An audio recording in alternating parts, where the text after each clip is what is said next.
नमस्ते प्यारे बच्चों, स्वागत है कक्षा 8वीं के विद्यार्थियों का। बच्चों देख सकते हैं मैं आप सभी को विज्ञान का पेपर लेके आ गया हूं, जो कि आज इस वाली वीडियो में मैंने पूरे प्रश्न तो आपको बता दिए थे। अब मैं जो आपको आंसर्स हैं मैंने पूरे ढूंढ लिए हैं। देख सकते हैं आप 24 प्रश्न हैं, 26 प्रश्न हैं। 26 प्रश्नों के पूरे मैंने 26 उत्तर हैं वह मैंने खोज लिए हैं, ढूंढ लिए हैं। किस प्रकार आपको लिखने हैं अपनी परीक्षा में, आप इस वीडियो को अच्छे से अंत तक अवश्य देखिएगा। चलिए शुरू करते हैं हम अपनी वीडियो। देखिए सबसे पहले हमें यहाँ बहुविकल्पीय प्रश्न पूछे जाएंगे, आप सभी को पता है। तो बहुविकल्पीय प्रश्न में हमें सबसे पहला प्रश्न पूछा है कि ईस्ट का उपयोग निम्न में से उत्पादन में होता है। तो ईस्ट का उपयोग किस चीज़ में होता है? चीनी, अल्कोहल, हाइड्रोक्लोरिक अम्ल या फिर ऑक्सीजन। तो किस में होता है?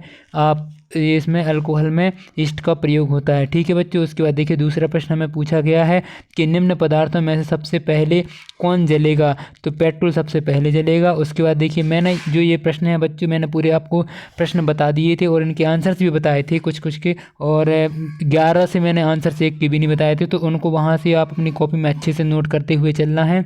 ठीक है। और आप ये भी कमेंट देखिए, मैग्नीशियम का रिबन फीता वायु में जलने पर उत्पन्न क्या उत्पन्न करता है? तो ये क्या उत्पन्न करता है? मैग्नीशियम ऑक्साइड ऊष्मा और प्रकाश उत्पन्न करता है। उसके बाद देखिए चौथे का हमें दिया गया है, पूछा गया है कि पौधे और जंतुओं की वह स्पीसीज जो किसी विशेष क्षेत्र में विशिष्ट रूप से पाई जाती है वह क्या कहलाती है? तो वह क्या? शिवाला। इसका भी ऑप्शन सी ही होगा। ठीक है। उसके बाद देखिए हमें अगला प्रश्न 5वां नंबर का पूछा गया है कि लैंगिक प्रजनन में भाग लेते हैं, क्या लेते हैं? तो लैंगिक प्रजनन में नर और मादा दोनों जंतु रहते हैं, वह भाग लेते हैं। उसके बाद देखिए हमें 6वां प्रश्न पूछा गया है कि जो यहाँ से fill in the blanks start हो जाएंगे बच्चों आपके। तो देखिए यहाँ पर इसमें पूछा है कि कोयला है वायु में जलकर कार्बन डाइऑक्साइड और क्या उत्पन्न करता है? खालिस्तान उत्पन्न करता है। तो क्या उत्पन्न करता है? ऊष्मा और प्रकाश उत्पन्न करता है। ठीक है। उसके बाद देखिए यहाँ पे अगला प्रश्न दिया गया है कि जिन पदार्थों का ज्वलन ताप खालिस्तान होता है, मतलब बहुत कम होता है, इधर क्या उत्तर आ जाएगा? बहुत कम आ जाएगा। उसके बाद देखिए 8वां प्रश्न इसमें है कागज़ बचाने का अर्थ खालिस्तान को बचाना है, तो पर्यावरण को बचाना है। उसके बाद देखिए वह निषेचन जो माता पिता के शरीर के अंदर होता है खालिस्तान निषेचन कहलाता है, वो आंतरिक निषेचन कहलाता है। उसके बाद देखिए यहाँ पर हमें दिया गया है, यहाँ वह निषेचन जो माता पिता के शरीर के अंदर होता है खालिस्तान निषेचन कहलाता है, आंतरिक निषेचन कहलाता है। उसके बाद देखिए लड़कियों में मासिक धर्म चक्र की शुरुआत खालिस्तान कहलाती है, तो मोनार्च कहलाती है। मैंने इन सभी के आपको बता दिए थे, मैंने फिर से बता दिए हैं आप सभी को, मोनार्च कहलाते हैं। उसके बाद देखिए यहाँ से हमें देखना था कि अति लघु उत्तरीय प्रश्न जो कि 11 से 16 तक है, शिशु एवं बच्चों को टीका क्यों लगाया जाता है? जो शिशु रहते हैं और बच्चे रहते हैं उनको टीका क्यों लगाया जाता है? तो टीका लगवाने से क्या होता है? जो संक्रामक रोग होते हैं, संक्रामक बीमारियों से बचाया जा सकता है बच्चों को, और ये बीमारियां जानलेवा भी हो सकती हैं, इसीलिए टीका अवश्य लगवाना चाहिए। टीका इसलिए लगवाया जाता है। या फिर आप इसका दूसरा उत्तर यह भी लिख सकते हैं कि टीका लगवाने से बच्चों को बीमारियों से लड़ने के लिए प्रतिरक्षा मिलती है। ठीक है।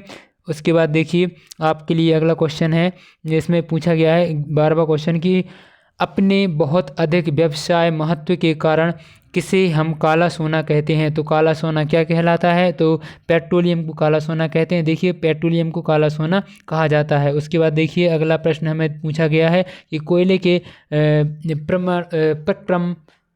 प्रक्रमण द्वारा 3 उपयोगी उत्पाद के नाम बताइए। तो आपको इसमें देखिए मैं बता देता हूँ, कोयले के प्रक्रमण के से प्राप्त होने वाली 3 उपयोगी उत्पाद कौन कौन से हैं? कोक है, कोल है, उसके बाद टार है और कोल गैस है। ये इस प्रकार आपके आंसर हो जाएंगे। उसके बाद देखिए हमें अगला प्रश्न 14वां दिया है, इसमें पूछा गया है कि किन्हीं 2 राष्ट्रीय उद्यानों के नाम लिखने हैं। आप किसी भी 2 राष्ट्रीय उद्यानों के नाम लिख सकते हैं।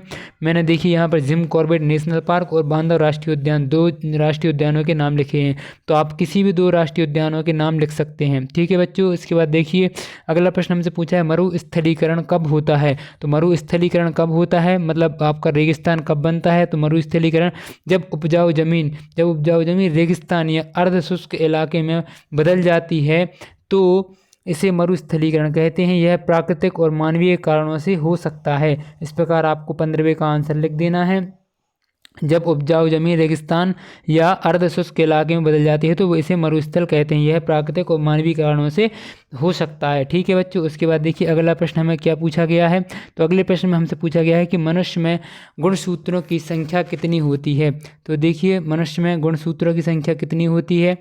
देखिए चलिए बताते हैं कि मनुष्य में गुणसूत्रों की संख्या कितनी होती है। तो यहाँ देखिए आमतौर पर मनुष्य के शरीर में हर कोशिका में 23 जोड़े मतलब गुणसूत्र पाए जाते हैं, यानी कुल 46 गुणसूत्र होते हैं। ठीक है, उसके बाद देखिए अगला प्रश्न हमसे क्या पूछा है कि एक किसान अपनी भरपूर व अच्छी फसल काटने के बाद उसे भंडारण में पूर्व सुखाना भूल गया, उसे किन समस्याओं का सामना करना पड़ सकता है। तो देखिए यहाँ पर इसका प्रश्न का उत्तर देखते हैं 17वें वाले का। तो फसल जो किसान है अगर वो फसल मौजूद नमी की वजह से अत्यधिक सड़ना, फफूंद और कॉस्मेटिक दाग धब्बे हो सकते हैं फसल में, और इससे फसल बेचने लायक नहीं रहती है, और फसलें कीट या मौसम की वजह से भी बर्बाद हो सकती हैं। तो ये आपको तीन पॉइंट लिख देने हैं।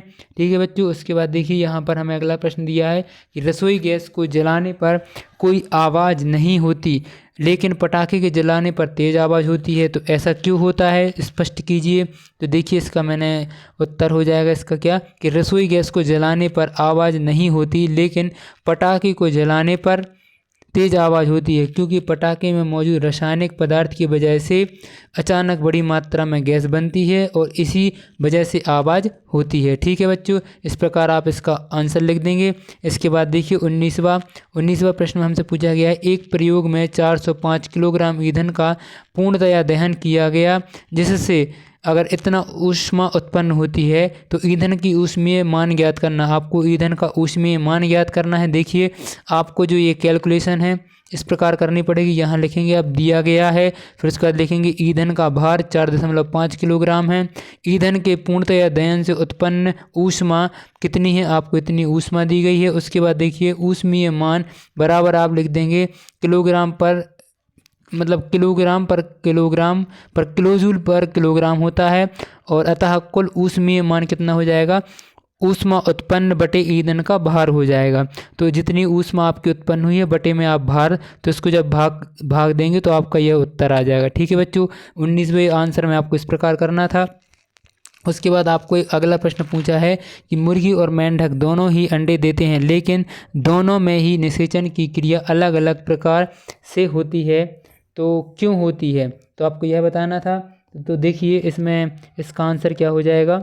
इसके बाद देखिए मुर्गी और मेंढक दोनों ही अंडे देते हैं लेकिन इनमें निषेचन की प्रक्रिया अलग अलग होती है, क्योंकि मुर्गी में निषेचन आंतरिक होता है जबकि मेंढक में निषेचन बाहरी होता है। ठीक है बच्चों, आपको इस प्रकार लिख देना है। उसके बाद देखिए 21वां प्रश्न है। तो 21वां प्रश्न हमसे क्या पूछा गया है कि निम्न में से जरायु जंतु और अंडप्रज्ञक जंतु को विभाजित करना है, जो आपको ये दिए गए हैं। देखिए मानव, मुर्गी, सांप, बिल्ली, कुत्ता, चिड़िया, हाथी, घोड़ा, कौवा, बतख, शुतुरमुर्ग, तो इनको आपको क्या करना था, दोनों को अलग अलग करके लिखना था। तो देखिए मैंने लिखकर बताया है, इस प्रकार आपको लिख देना है कि जरायु जंतु स्तनधारी मानव, बिल्ली, कुत्ता, हाथी, घोड़ा हो जाएंगे, और उसके बाद जो बचे हुए हैं वह अंडक प्रजक जंतु पक्षी हो जाएंगे, मुर्गी, चिड़िया, कौवा, बतख, शुतुरमुर्ग। ठीक है बच्चों, उसके बाद देखिए जो अंडा देते हैं उनका लिख देना था। उसके बाद अगला प्रश्न हमें दिया गया है कि वायुमंडलीय दाब किसे कहते हैं, समझाइए। तो देखिए यहाँ पर 22वां प्रश्न। तो 22वां प्रश्न हमें दिया गया है कि पूछा गया है कि वायुमंडल दाब। तो वायुमंडल दाब या वायु दाब पृथ्वी के वायुमंडल में मौजूद हवा के अणुओं द्वारा सतह पर लगाए गए बल को कहते हैं। इसे बैरोमीटर से मापा जाता है। वायुमंडलीय दाब रहता है उसे किससे मापा जाता है, बैरोमीटर से मापा जाता है। और क्या होता है यह मौजूद हवा में मौजूद अणुओं के सतह पर लगाए हुए बल को कहते हैं, इसलिए इसे बैरोमीटर दबाव भी कहा जाता है। तो आपको इस प्रकार परिभाषा लिख देनी है इसमें। उसके बाद देखिए अगला प्रश्न हमसे 22वां प्रश्न क्या पूछा गया है। तो इसमें 22वां प्रश्न हमसे पूछा गया है 23वां प्रश्न यहाँ से वायुमंडलीय दाब हमने देख लिया है। तो 23वां प्रश्न हमें देखना था जो कि इससे पूछा गया है, जो 5 नंबर का प्रश्न है, देख सकते हैं आप, 5 अंक का है। 23 नंबर का प्रश्न। तो इसमें पूछा गेहूँ की फसल उगाने कि इन प्रक्रमों का सही क्रम क्या है। तो कटाई, गेहूं का भंडारण, सिंचाई, खरपतवार से सुरक्षा, खाद उर्वरक देना, बुवाई, मिट्टी तैयार करना। तो क्या हो जाएगा इसका आंसर, देखिए मैं आपको बताता हूँ 23 नंबर का। तो इसमें देखिए आपको ये लिख देना है कि जो गेहूं की फसल उगाने के प्रक्रमों का सही क्रम निम्न प्रकार है। तो मिट्टी तैयार करना, खाद और उर्वरक देना, देखिए मिट्टी तैयार करना, खाद और उर्वरक देना, बुआई करना, सिंचाई, फिर खरपतवार आएगी, फिर कटाई, फिर गेहूं का भंडारण आएगा। इस प्रकार आपका जो क्रम है वह आ जाएगा और आपको इसी प्रकार अपनी परीक्षा में लिख कर आना है। ठीक है, तो आपको 5 नंबर मिल जाएंगे। ठीक है बच्चों, उसके बाद देखिए 24 नंबर का प्रश्न यहाँ पूछा गया है हमसे कि निम्नलिखित को हितोषी और हानिकारक सूक्ष्म जीवों में वर्गीकृत करना है। 2 चीज़ों में आपको वर्गीकृत करना है, हितोषी और हानिकारक सूक्ष्म जीव होते हैं ये आपको ईस्ट, मलेरिया परजीवी, लैक्टोबैसिलस, रोटी का फफूंद और राइबोजियम। तो आपको ये जो जीव दिए हैं, सूक्ष्म जीव दिए हैं, इनको हानिकारक कौन से हैं और हितोषी कौन से हैं, आपको दोनों में वर्गीकृत करना है। देखिए मैंने यहाँ पर वर्गीकृत किया है। तो आप सबसे पहले लिखेंगे निम्न प्रकार है वर्गीकृत का, यहाँ लिख देना है आपको वर्गीकृत करता हूँ। ठीक है, उसके बाद इधर लिख देंगे आप हितोषी सूक्ष्म जीव, तो ईस्ट, लैक्टोबैसिलस और राइबोजियम। ठीक है, ये हितोषी हैं। उसके बाद हानिकारक कौन कौन से हानिकारक सूक्ष्म जीव, मलेरिया परजीवी और रोटी की फफूंद, ये हानिकारक परजीवी हैं।